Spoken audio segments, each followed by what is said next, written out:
abolição no Ceará. Escravizaram assim um pobre coração. É necessária uma nova abolição para trazer de volta a minha liberdade. Cartola. É com ele hoje o diálogo? Não, mas é com um negro importantíssimo também, como Cartola, para a história, para a cultura brasileira.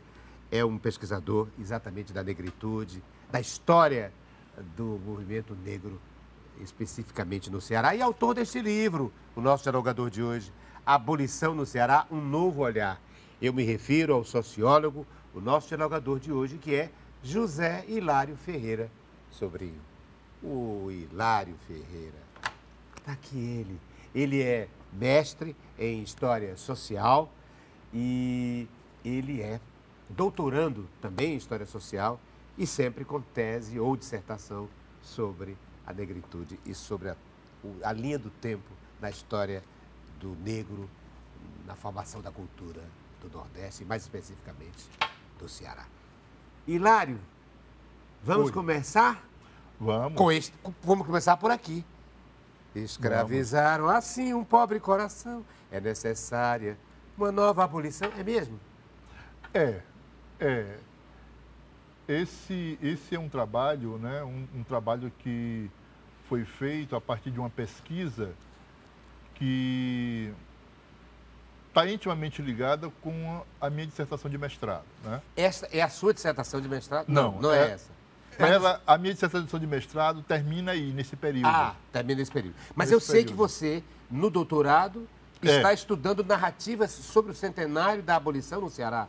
Exato. A partir dessa pesquisa, né, que eu desenvolvo para o mestrado, porque a minha formação inicial ela é nas ciências sociais. Sim. E até o momento, naquela época, no final da década de 80, eu não tinha nenhuma ideia sobre esse aspecto da presença histórica do negro no Ceará, porque eu fui formado, naquele momento, né, por uma ideia também que foi socialmente construída de que o Rui Barbosa tinha queimado toda a documentação de escravos. Então, eu acreditava que não existia como ter acesso à história do negro no Brasil, e especificamente no Ceará.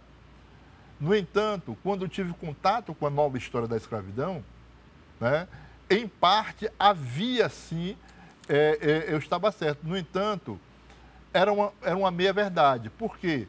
Porque a partir de 1872, né, 71, 72, toda a documentação das províncias era mandada uma cópia para a corte. Então, o Rui Barbosa queima essas cópias, mas os originais ficam nas províncias. Daí, a documentação estarem presente nos arquivos públicos. Então, eu tive acesso a uma documentação que me deixou maravilhado, né? E eu pude, através dessa documentação, ver, né, nas falas dos escrivões, dos chefes de polícias, a resistência, a produção cultural dos africanos aqui no Ceará. Então, esse seria o novo olhar. O novo olhar. O nome do livro é Abolição no Ceará, um novo olhar. Eu queria que você especificasse que novo olhar é esse, que novo viés é esse. Certo. Comparando, por exemplo, com um livro fundamental, que se chama também Abolição no Ceará, História da Abolição no Ceará, do Raimundo Girão, que é uma referência, não é? Um clássico, digamos, dos estudos da abolição. Eu queria que você comparasse esses dois olhares, do Raimundo Girão e esse novo olhar que é objeto do seu livro Abolição no Ceará. Veja bem, como você falou sobre meu objeto de estudo hoje no doutorado, ele tem como finalidade debater duas narrativas que entram em choque, né? Uma narrativa que, vamos dizer, ela vai ser desenvolvida, né, e vai ser apresentada para a gente como oficial, né? E aí eu citaria o Raimundo Girão, né, que nessa narrativa sobre a abolição, os negros eles não aparecem como protagonistas, e essa narrativa sobre a questão dos negros no Ceará, ela se limita a dois temas, escravidão e abolição, né? Não só, e é por causa disso que eu discuto essas narrativas, se você for nos museus, você vai encontrar justamente essas duas narrativas sendo expostas através de objetos. No Museu do Ceará, você tem lá escravidão e abolição, né? Apesar de você ter uma outra exposição, que é do Maracatu, mas a que predomina, por causa de todo esse trabalho desenvolvido e naturalizado dessa narrativa sobre a abolição, a permanência que fica é essa. Então, o que este livro traz de novo é colocar os mais interessados pela abolição como protagonistas, né? Ou seja, eu trago nesse livro aí, né, eu coloco o Ceará dentro de uma conjuntura que provoca o movimento de janeiro de 1881, dos Jacadeiros, que é justamente o tráfico interno, né? O tráfico interno que vai dar uma sobrevida de 38 anos ao sistema escravista no Brasil, porque em 1850 se encerra o tráfico atlântico, né? Então, em 1888, você tem oficialmente, com 13 de maio, o fim do sistema escravista. Esses 38 anos de sobrevida, né, ele se dá por causa da oficialização do tráfico interno, né? E o Ceará vai ser um dos grandes exportadores. Há um processo que poucos falam, é um processo de organização e de lutas desses africanos e seus descendentes, dos crioulos, em favor da sua liberdade. No caso do nosso Raimundo Girão, a ênfase, então, é sobre digamos, uma classe média, os intelectuais, que criaram aquelas sociedades libertadoras para o Fourrière, etc. Sim. Mas algo ligado mais, digamos, a uma elite intelectual associada a alguns pontos com os negros escravizados ou alforriados. E o seu olhar, não, o seu olhar é colocando a cultura, uma cultura que antecede a tudo isso. Exato. Não é? Os nossos congos, não é? Os nossos reisados. Não é? A gente procura, nesse contexto que você acaba de narrar, primeiramente, quem são esses africanos, né? De onde eles vêm? O que eles produzem aqui? E o que é que isso tem a ver com a dita abolição, entre aspas? Será que houve abolição? Né? Primeiramente, a gente localiza quem são esses africanos. Esses africanos são provenientes do Congo e de Angola, né? O que essa identificação tem a ver com essas lutas? Nós estamos falando de uma cultura tradicional africana dentro desses povos, onde a ideia de pertencimento do grupo está intimamente ligado a eles. Então, o que é que o tráfico interno faz? Quebra essa ideia de pertencimento, essa ideia de grupo. O africano vai viver pela segunda vez essa ruptura, né, violenta de ser separado da família. Primeiro, isso, propositalmente. Propositalmente. Né? Para não haver liga, para não haver conexão, para não haver parcerias, não é? E aí revolução. E nós estamos falando de que o tráfico ele era uma empresa, então proposital no sentido de eu pegar uma mão de obra e vender, né? Então, eles não estavam independentes dos laços, entendeu? Então, você tem aí essa violência que o africano passa pela segunda vez, porque ele é sequestrado do continente africano, de Angola ou do Congo. Quando chega aqui, com o tempo, ele reorganiza a sua vida e, de repente, ele é separado de novo, né? Aqui no Ceará, uma parte é vendida para o Rio de Janeiro, para a cidade, outra para o interior, outra para São Paulo, outra para Minas. E aí os seus filhos, né, vai viver pela primeira vez isso. E eles saem daqui com um ódio muito grande. A literatura histórica do século XIX, da segunda metade do século XIX, revela que a partir da segunda metade, o nível de violência dos escravizados na região sudeste, ele aumenta. Né? O pessoal lá no Rio e São Paulo, eles fogem da senzala, não é mais para o quilombo. Eles fogem da senzala, invadem a Casa Grande e tocam fogo na Casa Grande.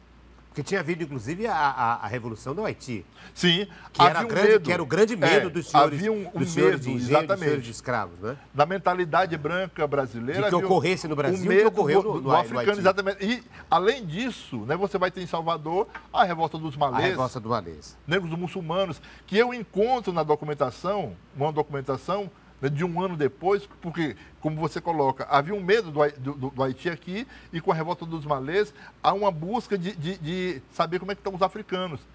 E o chefe de polícia da província, ele diz, não, os africanos no Ceará estão tudo bem. Apenas uma presença de negros islamizados no Cariri. E o João Reis, que é o professor da Bahia que pesquisou, ele disse que os muçulmanos da Bahia, eles tinham um projeto político de transformar o Nordeste num califado. Se lá dá certo o movimento, ninguém hoje estava indo para uma igreja católica rezar, estava indo para uma mesquita. Porque o projeto deles era transformar o Nordeste num califado. Por isso é que a repressão à Revolta dos Malês foi de uma crudelíssima, né? Implacável, né? Sem perdão, e com resquícios de crueldade mesmo aos líderes, não é? E eu estava me lembrando aqui, abri o livro, que é o primeiro objeto que o Hilário me traz, que é o livro Abolição no Ceará, um novo olhar, e dentro desse novo olhar, eu comparando aqui com a primeira figura, que é a figura do nosso Dragão do Mar, não é? O Chico da Matilde. Uhum. E me lembro que há uma figura que, a meu ver, parece... Aliás, duas figuras apagadas, duas figuras negras. Uma, o nosso Napoleão, Zé Napoleão. O nosso José Napoleão, que foi o líder e que, aliás, abdicou da liderança, ou então, pelo menos da espetacularização da sua liderança em favor do próprio Chico da Matilde. E também da tia Simoa. Da tia Simoa, que é a esposa dele, né? A esposa dele. Que fez essa ligação também com os intelectuais, com as senhoras, não é? Beneméritas da chamada abolição, né? Eu queria então que você falasse disso, que mesmo aqui no Ceará, a figura do dragão ganhou uma dimensão porque houve um negro que tinha uma liderança enorme, que era jangadeiro mesmo, né? Porque o nosso dragão tinha sido, mas hoje ele era, como é, catraeiro que se chama? Prático Mor. Hein? Prático Mor. Prático Mor. Enfim, e houve aí um jogo para que o dragão assumisse uma certa posição, uma certa visibilidade em detrimento do trabalho de arregimentação e de contatos humanos que a tia Simoa teria feito e o José Napoleão. Voltando novamente, né, a sua questão, novo olhar. Nesse novo olhar, né, eu trago como protagonista desse processo todo o José Napoleão. Por que o José Napoleão ele desaparece? Porque quem está construindo a dita história oficial, né, ele, vamos dizer, torna o Napoleão invisível porque o Napoleão ele, né, se recusa a não ser a célula do movimento abolicionista na praia. E por que ele faz isso? Né? Porque o José Napoleão já foi escravo. E ele percebe que entre aquele grupo de abolicionistas existiam ex-traficantes. Né? Uhum. Então ele, muito ladino, muito esperto, né, diz, não vou confiar nesse grupo não. Mas ao mesmo tempo eu não posso fugir deles. Né? Então indica o Chico da Matilde. O Chico da Matilde, o Francisco José do Nascimento. Do Nascimento, para que é o Dragão do Mar, que depois seria cognominado como o Dragão do Mar. E o mais interessante, o mais interessante é que depois ele funda uma associação abolicionista, né, chamada Os Libertos. E o próprio Napoleão. Que era um aforreado. Que era aforreado. Ele era forro. Aforreado, né? Então você tem o quê? Você tem essa presença, esse protagonismo dessas pessoas, sem negar a presença também do Francisco José do Nascimento. O nosso Dragão do Mar. E hoje o dragão tem o nome do centro, né? E uma das ruas da praia, que vai dar exatamente na praia ali, no Porto das Jangadas antigo, aliás, atual, que é o José Napoleão, Rua José Napoleão. Uhum. Porque nós estamos falando desse porto e de greve no porto, mas é uma greve lá da Praia de Iracema, não é? Porque o porto não existia ainda. Exatamente. O nosso Porto do Mucuripe é dos anos 40, né? O processo de começo Que na época era chamada Praia do Peixe, né? O da Praia de Iracema, sim. A Praia do Peixe, que é exatamente a pé, né? Onde havia desembarques e embarques até de escravizados. Mas falávamos também desse, que faz parte desse novo olhar em relação ao movimento negro, e o Hilário, o nosso dialogador de hoje, é um dos baluartes dessa ideia.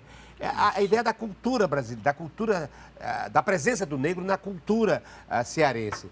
Porque eu estou me lembrando, por exemplo, de relatos do nosso Gustavo Barroso, que se faz referência aos maracatus, muito antes do Raimundo Boca Aberta, muito antes do Carnaval absorver o maracatu. Nos seus livros, ele faz referência à cultura da sociedade dos negros, da Nossa Senhora do Rosário dos Pretos, a criação da Igreja do Rosário, os congos, enfim, toda uma cultura de folguedos e autos dramáticos e de experiências de rua com tambores dos negros. E eu acho que isso eu queria falar disso a partir desse segundo objeto que você me traz, que é o livro que documenta a dissertação de mestrado do Hilário Ferreira, que se chama Catirina, Minha Nega, Tão Querendo Te Vender. Que é o personagem da Catirina, que era um personagem do Bumba Meu Boi. Do Bumba Meu Boi. É a esposa do Mateus. Né? Que era, não, que é. Do Bumba Meu Boi. Que é a esposa do Mateus, não é? A Catirina, que aliás é o personagem, Hilário, eu queria que você comentasse isso. É ela que dá, digamos, o ponto de partida para a criação do auto chamado Bumba Meu Boi. Porque ela exige que se mate o boi para comer. Ela está grávida, né? Ela tem um desejo de grávida e quer que mate o boi. E depois o boi ressuscita, né? Que é exatamente a história. Todo o processo. Todo o processo do auto dramático. E eu queria então que você falasse isso. Eu queria colocar, digamos, a partir do seu livro, a cultura como um cadinho, como uma amálgama para o nascimento dessas revoltas lideradas pelos negros no século XIX. Essa aí é a minha dissertação, né? Na verdade, eu diminuí o título, né? Porque o título é uma estrofe de uma música cantada numa festa do Congo. Tu sabes cantar? Não, mas o título era Catirina, Minha Nega, Teu Senhor quer te vender, pelo Rio de Janeiro para nunca mais te ver, Amaru Mambirá. Ou seja, né? Claríssimo, né? Quer te vender para o Rio de Janeiro. Para o Rio de Janeiro. Que quem cita isso é o bispo José Tupinambá, numa obra dele. Né? Ele cita essa estrofe. E aí isso é utilizado porque o tema o tema central da dissertação é justamente o tráfico interno. Escravidão, tráfico e negócios no Ceará do século XIX. Exatamente. De 1850 a 1881, que é exatamente 81, a greve dos jangadeiros. Dos jangadeiros de Janeiro. Né? Então. E aí você tem o quê? Uma coisa que me deixou maravilhado, né? Essa temática ela é uma sugestão de um historiador, vamos dizer, americano, da Unicamp. Eu passei um semestre na Unicamp, o Robert Slenes. Ele vai desenvolver a tese de doutorado dele na década de 70 sobre o tráfico interprovincial. E aí ele me sugere, né, quando eu estive lá na Unicamp, que eu trabalhasse essa temática, né? E aí eu acabo trabalhando, ele me orienta que eu localizasse esses negros, né? E é isso que eu faço. E no processo de localização, eu localizo essa negrada em Fortaleza através da cultura. Então, nós tínhamos aqui sambas no século XIX, é o chamado samba de umbigada. Eu encontro a festa do Congo ali por causa da Igreja do Rosário dos Pretos, né? Um Bumba Meu Boi, a burrinha. Né? Então, o século XIX, né, do ponto de vista da cultura, o Fortaleza e o Ceará era praticamente africano. Tem os ticumbis, né? Ticumbi. Né? Você vai ter, como você mesmo coloca, né? a presença do maracatu no final do século XIX. Do século XIX, né? muito Já, antes muito dela ser incorporada ao antes, a carnaval. ideia de uma narrativa que veio dizer que o maracatu foi trazido, Cópia né, de Pernambuco. Não digo né? cópia, mas que teria sido inspirado. Exatamente. E é uma narrativa do Raimundo Boca Rica, né? Exatamente. Em 1936. Isso, mas, na verdade, isso é muito anterior, o maracatu do Ceará. Isso me preocupa porque as narrativas são sempre que a própria cultura veio de fora, né?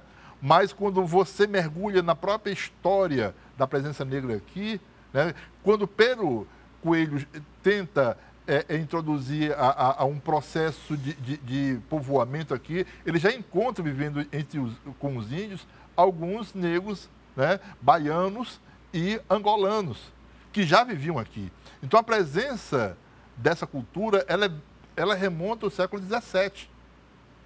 A própria Igreja do Rosário é do século XVII. Né? Então, você tem aqui, com essa presença desse povo do Congo de Angola, uma cultura muito diversificada. E aí, o que é mais interessante, né, que eu sempre falo sobre isso, é que foi construído no campo da antropologia a ideia de que o samba nasceu no Rio de Janeiro. Ora, se existia samba aqui no século XIX, de que samba nós estamos falando? Né? Então, Fortaleza, o Ceará era cheio de sambas. Mas só que o samba daqui é um samba diferente. E aí tem um livro chamado O Mistério do Samba, do Hermano Viana, que é o irmão do Herbert Viana, né? Que ele é antropólogo. No final desse livro, tem uma entrevista com o Martinho da Vila. E o Martinho da Vila, ele fala da diversidade dos sambas, né? O samba de roda, o pagode, né? O partido alto. Então, quando nós falamos de samba, nós temos que identificar que tipo de samba nasce lá na Tia Ciata e que tipo de samba existia aqui. E o daqui é o chamado samba de umbigada. Para quem está nos assistindo e não tem ideia do que seria, é o mesmo tambor de crioula do Maranhão. Que você vai dançando e faz um encontro de umbigos e chama aquela pessoa para a roda, né, para dançar com ela e desenvolver. E um samba que é improvisado, que é coletivo, né, que é improvisado e que foi associado ao Rio de Janeiro, porque foi o Rio de Janeiro que reprocessou isso e nos anos 30 colocou no carnaval, regulamentou, colocou na indústria fonográfica, né? Mas, na verdade, teríamos que falar em sambas no plural, exatamente, ou sambas. Ou sambas, né? Que eles chamam também exatamente. de sambas. Mas, olha, eu não trouxe um samba para vocês. Já que estamos falando de música, eu sempre trago uma música que tem a ver com o nosso dialogador de cada semana no programa Diálogo. E eu trouxe um que eu acho, vocês vão ver, tem tudo a ver com ele. Porque traz um líder histórico. Não é do Brasil, não é do Ceará, mas é um líder que foi absorvido pela cultura do Ocidente, como um grande líder revolucionário. Olha aí. Deixa eu ver se é ele. É esse mesmo? Sei, sou negro de cor, Wilson Simonal. negro irmão de minha cor, e te peço luta sim, luta mais. Que a luta está no fim.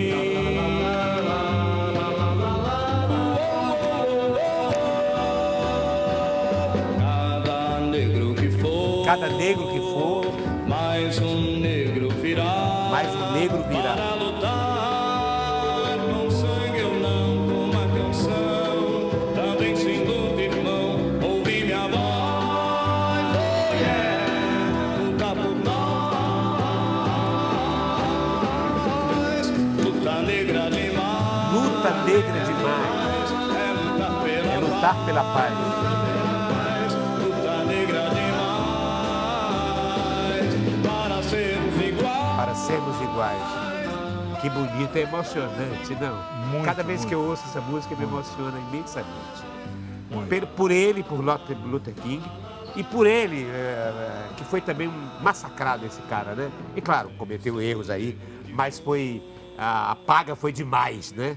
Com o nosso Wilson Simonal, né? Que era um grande cantor do Brasil, né? O maior de todos, e que foi tão vilipendiado, até com notícias falsas. Mas, enfim, é uma outra história. Mas que é bonito, né? Muito Ele, bonito. Um cantor popular, se junta com o Ronaldo Búsculo e faz isso tão bonito, né? Luta negra demais é lutar pela paz. Eu queria que você comentasse, comparasse, por exemplo, aqueles dois líderes lá dos Estados Unidos, o nosso Luther King e o outro... Malcolm. O Malcolm, isso. Olha, eu penso que são duas histórias que caminham diferente, mas que eu penso que no final eles se aproximam, né? Por quê? Eu vi um documentário e a história deles, é claro que marca a história da década de 60, na luta pelos direitos civis nos Estados Unidos e no mundo, né? Principalmente Malcolm e o Martin Luther King. Que um defendia algo mais de paz, pacífico. Uma luta mais pacífica. Eu penso que... E o outro não, o outro Eu penso que a própria história de vida deles, Malcolm, né? A própria história de vida deles faz com que eles enxerguem a luta de uma certa forma mais radical, o outro mais, né? O Martin Luther King, ele vem de uma família bem mais organizada, sente o racismo, mas ele faz faculdade, tem toda uma ajuda. Já o Malcolm, ele vem de uma família que sofre a violência do racismo de uma forma extremamente, vamos dizer, de uma forma radical. O pai dele é pego pela Ku Klux Klan, né? Jogado debaixo de um trilho onde o trem passa por cima. A mãe, diante de uma situação como essa, ela vai enlouquecendo, né, tendo problemas mentais, e a família toda é separada.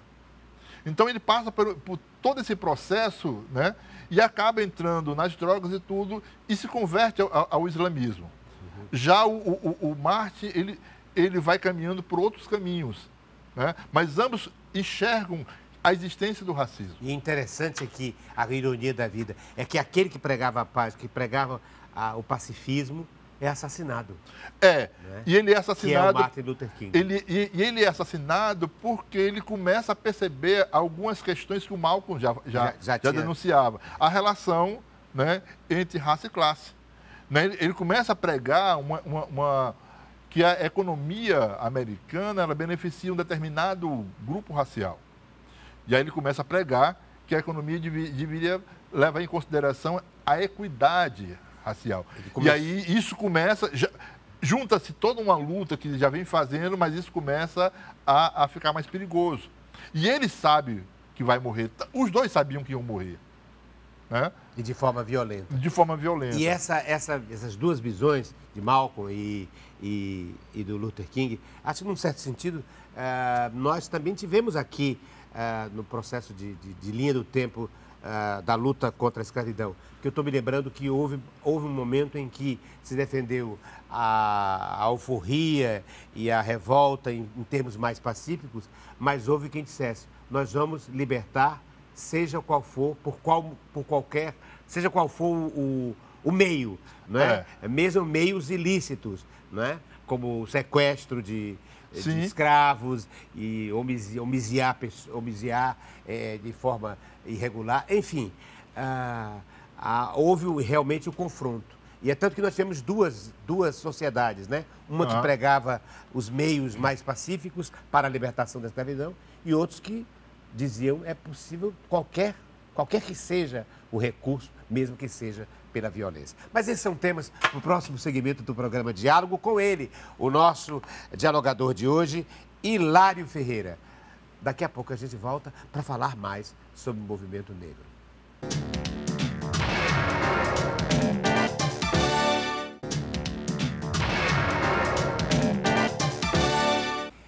Está conosco hoje o autor destes dois livros aqui, ó. Catirina, Minha Nega, Tão Querendo Te Vender, Escravidão, Tráfico e Negócio no Ceará do século XIX e também Abolição no Ceará, um novo olhar.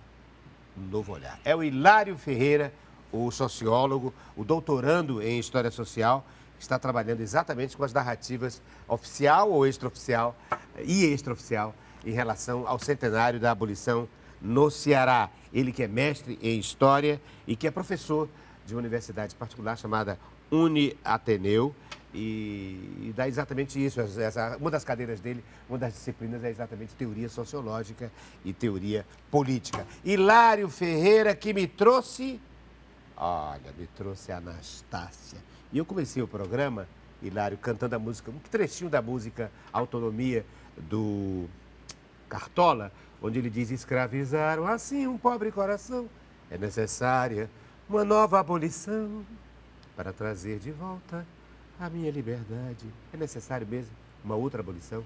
A abolição completa, a abolição não foi feita, né? Faltou o quê? A alforria da terra, a alforria da educação, hein? Exatamente. Na verdade, precisamos da real abolição, né? Da real abolição. Da real abolição, porque é necessário uma nova abolição para trazer de volta a minha liberdade. Porque aí nós temos que construir uma sociedade onde os diferentes sejam respeitados, né? Porque essa sociedade que foi construída pós a abolição foi uma sociedade que permanecia as mesmas estruturas sociais e raciais que existiam na sociedade escravista, né? E aí entra uma reflexão de uma categoria muito importante para entendermos o Brasil hoje, que é a ideia do racismo estrutural. A sociedade ela é estruturada para beneficiar um determinado grupo racial, que é os brancos, né? Em detrimento dos outros. Daí você vê, por exemplo, a violência policial, você vê a presença de um determinado grupo racializado, né, que é quase predominante entre a população carcerária. Você vê, por exemplo, a situação dos povos indígenas no Brasil, né? Recentemente nós vimos o caso dos Yanomamis. Quer dizer, é a estrutura, estruturalmente, exatamente, que continua a escravidão. É. Nesse sentido, a abolição não foi feita ainda. Ainda não 100 foi. anos né? depois, mais de 100 anos depois. Você vai ver que em 1850, quando há o fim do tráfico atlântico, a primeira coisa que vão fazer, né, é esse grupo racializado, os brancos, é proteger com que índios e negros não tenham acesso à terra. Tem a lei da terra, onde só os brancos podem comprar a terra. Então, naquele momento, a terra era o meio de produção mais importante, que fica na mão deles. Coisa que não aconteceu, por exemplo, no movimento seguinte do ciclo histórico e econômico, com os migrantes. A eles foi dado terra, embora também tenham sofrido opressões enormes dos fazendeiros, etc, etc. Mas, pelo menos, há uma outro tipo de relação entre trabalho e braço humano, não é? Entre remuneração, etc., entre condições trabalhistas, um outro tipo. Mas então não houve alforria da terra, alforria da educação, da escola. Exatamente. Né? Aí libertaram e... A partir dessa questão que você coloca, a gente começa a entender o Brasil que a gente vive. Você, por exemplo, traz a Anastácia, aqui, né? A nossa Anastácia. A Anastácia aí, a história dela é um reflexo do vamos dizer, do feminicídio, né? É o reflexo da ideia do homem branco que não aceita o não de uma negra, né? Porque o filho do feitor se apaixona por ela ser muito bonita, e ela não aceita ele, e aí, como castigo, ela usa esse instrumento de tortura. Esse instrumento de tortura, né? Que é de ferro, né? Exatamente. É de ferro, Aí você lembra, por exemplo, igual a Anastácia, nós temos no presente hoje Marielle Franco, né? E entre Marielle Franco e Anastácia, nós temos várias mulheres. E aí a figura, né, da mulher, como aquela que, se o movimento negro já detecta no homem negro uma pressão extraordinária, né? Extraordinária em cima dele, ou ordinária, melhor dizendo, extraordinária no sentido de ser imensa, mas ser ordinária no sentido de ser permanente. Imagina com as mulheres. As mulheres exatamente são duplamente marginalizadas, duplamente torturadas, duplamente escravizadas. É só lembrar, na década de 70, as mulatas do Sargentelli, né? A visão sobre a mulher negra, uma visão de exótica, de boa de cama. Os filmes de pornô chanchada sempre apresentavam isso. As mulheres negras sempre eram a representação, né, da empregada doméstica, que muitas vezes iniciava o filho, né, do dono da casa. Iniciava sexualmente. Sexualmente, né? Uhum. Sexualmente. Contra a vontade dela. Contra a vontade dela, muitas das vezes. Porque ele era dono do corpo, ele se sentia dono do corpo de todos que eram seus domésticos, seus E essa empregados profissão, nesse período, né? Essa era uma profissão que era um símbolo da presença ainda do sistema, quase do sistema escravista no Brasil. Porque o quarto da empregada nos apartamentos era quase uma senzala, que ficava fora. E a empregada, nessa profissão, ela não tinha mais família. Ela tinha que ficar o tempo todo a serviço, né, dos donos da casa. E há o elevador de serviço. Sim. É proibido o elevador social, que exclui a presença da doméstica e dos negros, né? Quantos casos em que o negro é impedido de subir a algum andar a partir do elevador de serviço social. Tem que ser obrigado a usar o de serviço. E aí a gente começa, voltando novamente à sua pergunta inicial, a refletir sobre, existe um projeto de nação brasileira, da nação brasileira, que esse projeto não contempla todos. O projeto de nação no Brasil é para brancos. Daí imaginemos, por exemplo, com o que aconteceu há uns 2 anos atrás, né, um Roberto Jefferson, que recebe a Polícia Federal com tiro, com bomba, se isso fosse feito na periferia com um homem negro, ele não sairia vivo de dentro daquela casa. É só lembrar, por exemplo, né, e a gente não pode esquecer sobre isso, as diferenças no tratamento daquele músico, né, que estava indo para casa com a família e foi baleado com 200 tiros. 200 tiros. Né? E aí você fica se perguntando como é que o Exército dá 200 tiros numa pessoa. E o pior ainda é os comentários nas redes sociais, né? Diante, é claro, estamos vivendo num período de 4 anos onde o ódio foi incentivado. No entanto, esse ódio foi incentivado, mas ele já estava presente na sociedade.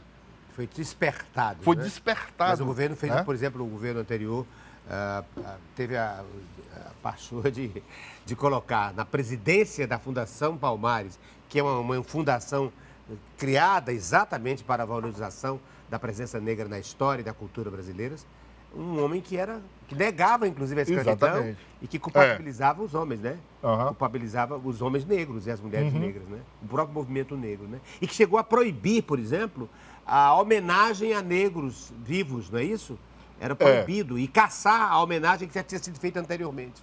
E retirou, como símbolo da Fundação Palmares, o Machado de Xangô.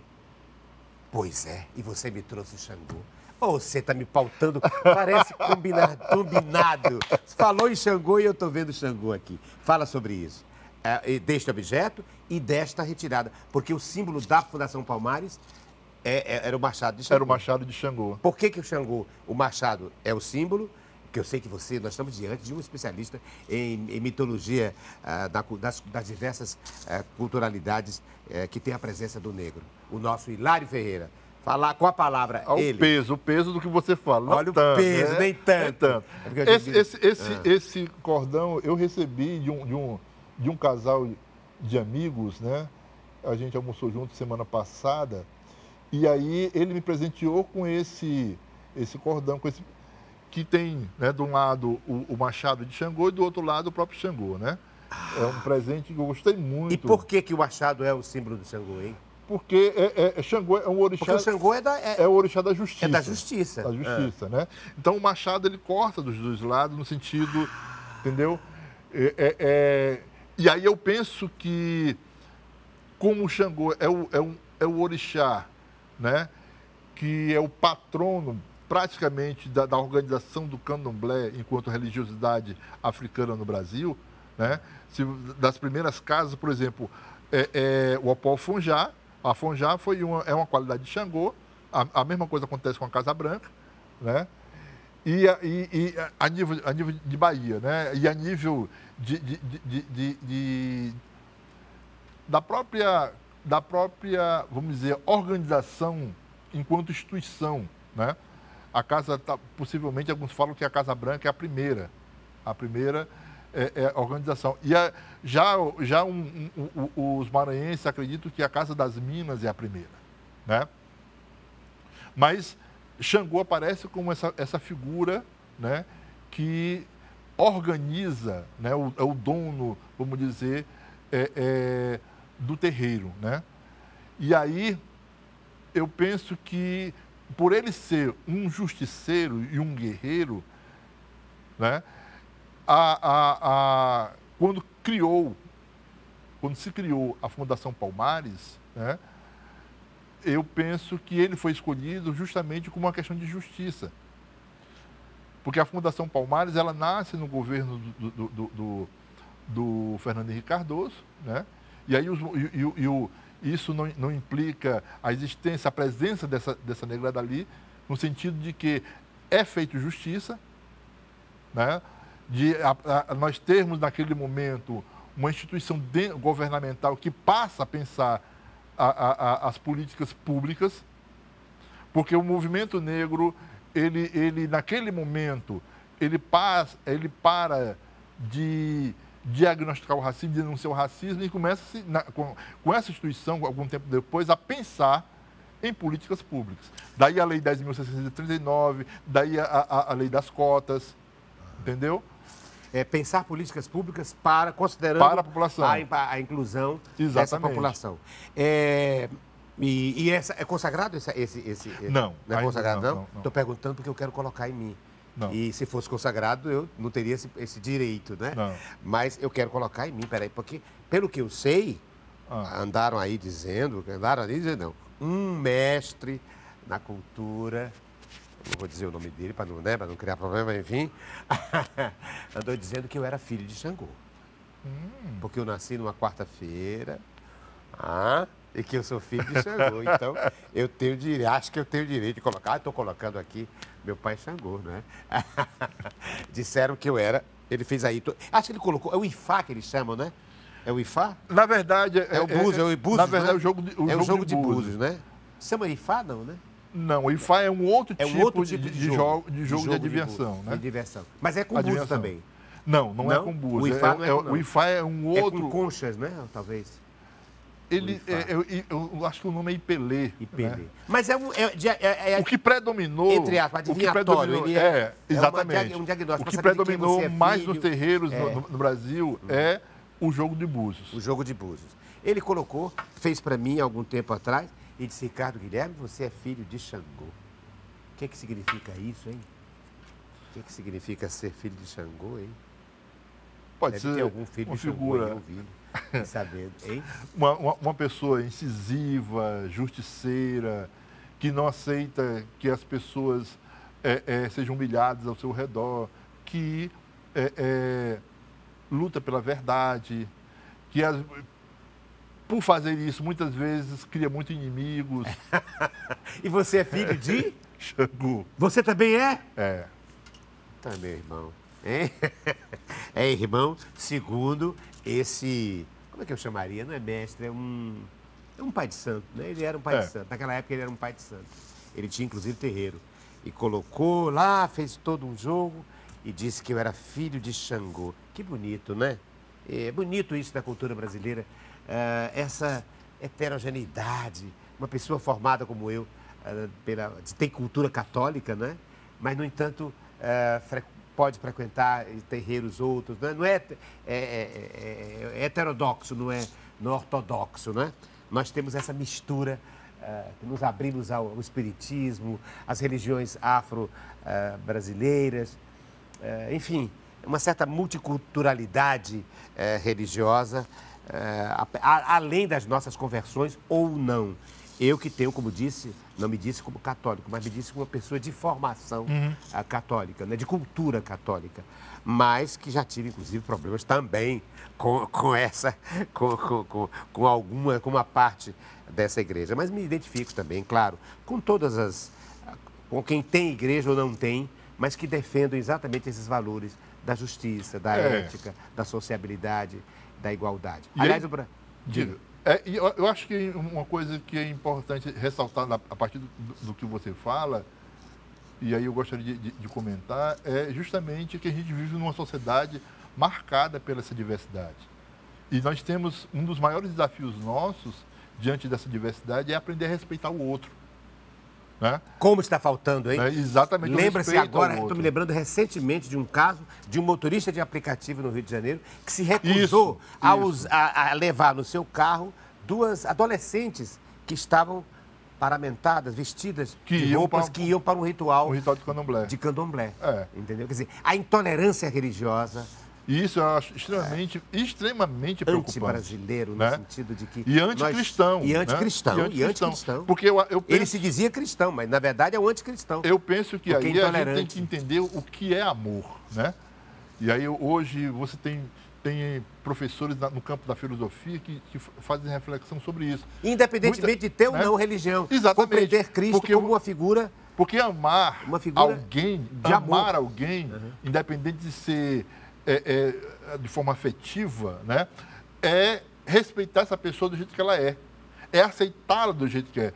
Para mim, amar nunca é você se tornar alguém como eu, né? Amar é eu lhe aceitar como você é.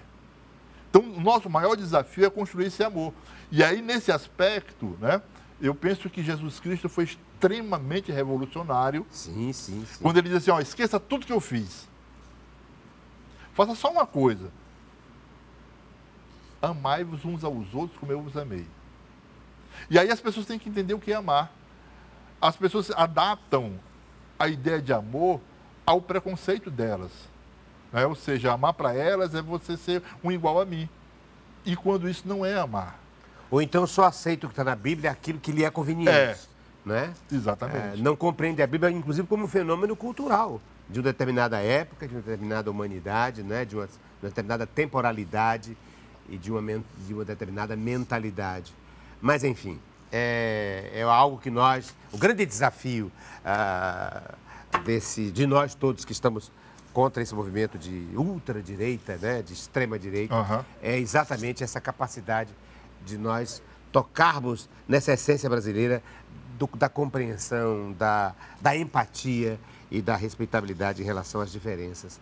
Nós temos, inclusive, o Ministério da Igualdade Racial, hein? Exato. Que é da nossa Aniele Franco. Mas, Aniele olha, Franco. Estamos aqui com ele, que tem tudo a ver com essa ideia de igualdade racial, que é o Hilário Ferreira, o sociólogo e o estudioso sobre o movimento negro no Ceará, e que vai apresentar, antes do objeto surpresa, algum outro objeto que ele me trouxe. Eu estou vendo que tem um livro ali, tem fotografias e tem o cartão. É um cartão mesmo que eu estou pensando? É o cartão deixa eu ver. É o cartão de vacina. De vacina. Por que será que ele trouxe isso? Quem vai explicar é o próprio, ele mesmo, Hilário. Hilário, que história é essa? Por que você me trouxe um cartão da Prefeitura Municipal de Fortaleza dizendo que você é vacinado, sim, senhor? Eu trouxe esse cartão de vacina porque esse período aí é um período que nos marca, né? O povo brasileiro, na verdade, o mundo todo. A gente viveu ninguém saiu bem desse momento, né? Desse momento da Covid. E nos vacinarmos, né? Foi um momento de esperança. Um momento no qual a gente teve a esperança de que poderíamos sobreviver. Infelizmente, muitos precisaram morrer, né? E se não houvesse a pressão das pessoas, talvez nós não tivéssemos sido de forma organizada, pensada, diretamente vacinados. E eu penso que a felicidade que eu tive, né, quando eu me vacinei e sabia que outros iguais a mim, né, amigos, conhecidos estavam se vacinando, era justamente, né, saber que estávamos vivos. E no dia que eu me vacinei, eu mandei um áudio para várias pessoas, né? Estou vivo. E houve o contrário disso, o contrário dessa afirmação, uma política, aliás, que chama-se necropolítica, né? Necropolítica. A política da morte, de não reconhecer a ciência, não reconhecer a necessidade da vacina, a partir de fake news, a partir de mentiras. e de negacionismo ao ponto de achar que é liberdade não cuidar da vida. Não, não. Cuidar da vida, você não tem a liberdade, não, porque é uma questão de saúde pública, né? Você, quando você não tá vacinado, você pode levar a doença para o outro, não é? Então, quer dizer, não é uma questão meramente pessoal, é uma questão social, de inter-relação. Mas como essa política, a necropolítica, não importa o outro, importa, é muito egocêntrica, não reconheceu nem isso. Mas chegou a hora, ô Hilário, de eu passar para você um objeto surpresa que tem a ver com você. Tem. E poderia não ter. Não sei o dele que ele trouxe para mim, se tem a ver comigo ou com algum dos assuntos já tocados aqui. Mas a gente faz as conexões. Eu passo para ele o objeto surpresa que eu trouxe e ele me passa o objeto surpresa que ele trouxe, entregou à produção e eu vou abrir primeiro o dele. Eu vou abrir primeiro o teu, para saber o que foi, o que tem aqui dentro. Bom, é algo bem pequenininho. Vejam vocês, antes de mim. Olha o que é que ele tem aqui dentro. Cadê? Tá aqui no cantinho. Opa, tá ali. Deixa eu ver o que é. Deixa eu ver. Como diz o outro, deixa eu ver o que é. Deixa eu ver o que é. É um boneco ligado. É uma calunga, por exemplo, do maracatu? Não. É um chaveiro com uma figura de barba branca. Bom, com a palavra, o Hilário. Quem é? Por que ele trouxe? E quem é essa figura aqui que esse boneco representa? Ele é um boneco que representa Freud. Freud? Freud. Sigmund Freud. Sigmund Freud. Agora é surpresa mesmo. Um cara que é um estudioso do movimento negro me traz um judeu fundamental para a cultura ocidental, né? Para o mundo em todos os tempos. Freud. Por quê? Com a palavra Hilário Ferreira. Por que você me trouxe Freud? Para pautar que tema? Eu trouxe o Freud para pautar, já que a gente conversou muito sobre essa questão da cultura negra e tal, né? Eu trouxe no sentido de que é preciso que a gente continue a fazer um trabalho de combate ao racismo, porque o racismo, né, a nível nas escolas, com as crianças, ele produz uma certa negação, né, do ponto de vista da sua subjetividade nas crianças, delas não se assumirem e não gostarem de si, não gostarem do seu cabelo, né, porque a gente vive numa sociedade marcadamente que valoriza a cultura branca europeia, né, e aí há um adoecimento mental. Então, você está me fazendo subentender que o racismo estrutural está, portanto, presente até mesmo nas relações entre o analisando e um psicanalista, digamos. Até mesmo na psicanálise. Sim. Ela ecoa, ela escoa. Sim, o racismo escoa. Há casos de pessoas que tiram a própria vida, né, por não se aceitarem. Então, é uma questão, uma problemática muito séria. Por exemplo, você faz psicanálise? Não, mas se eu precisasse, faria. Poderia precisar e achar que precisa e faria. Faria, não teria. Eu rompi esse... E faria com um psicanalista branco, de olhos azuis? Ou uma loura de olhos azuis? Olha, eu poderia fazer se ela tivesse um conhecimento profundo sobre isso. Né? E compreendesse que aquele racismo estrutural poderia estar ali permeado, né? Permeado, porque eu conheço pessoas que, ao fazerem psicanálise, né, um tratamento, e a pessoa sabia e contava as consequências, possivelmente, do racismo, desse adoecimento mental dela, e a própria psicanalista dizia que isso era coisa da cabeça dela. Então, ela não compreendia o quanto isso é danoso. Ela também tinha internalizado, né? É possível, né? É possível. É bonito isso. Eu acho, inclusive, que tem até recentemente eu vi sobre isso, um anúncio de um curso chamado Psicanálise e Racismo. Sim, eu acho interessante isso. Interessantíssimo. Compreendendo o pensamento de Freud e colocando uma certa decolonização, não é? Já que ele vem da Europa, enfim, do pensamento. E quando nós temos aí de pensadores da cultura negra, do Egito, há até uma fala muito interessante sobre isso, a dizer que muito do que o que nós chamamos de cultura grega clássica vem do aprendizado desses filósofos no Egito, né, com o povo negro. Mas olha o que eu trouxe, tem tudo a ver com o povo negro e vou ter até uma foto para mostrar aqui para você. Olha aqui a foto, vocês vão entender o que é que eu estou querendo pautar. Olha a foto. Deixa eu ver aqui. Olha a foto. Olha a foto. Entendi. Eu trouxe aquele pozinho, aquele pancake que se usa para o falso rosto. negrume. É, o falso negrume. E eu coloquei uma foto minha aqui, porque eu fiz uma peça que era uma mulher negra, né? Uma rainha do maracatu. E eu então trouxe para a gente pautar o blackface, para a gente pautar, enfim, algum tema que você queira a partir daí. Deixa eu ver aqui. Eu trouxe aquela maquiagenzinha, sim, não é? Para você, a partir daí, falar sobre isso, ó. Ó, você vai pintando. A pintura, né? A pintura, o falso negrume. Olha, veja bem, Ricardo.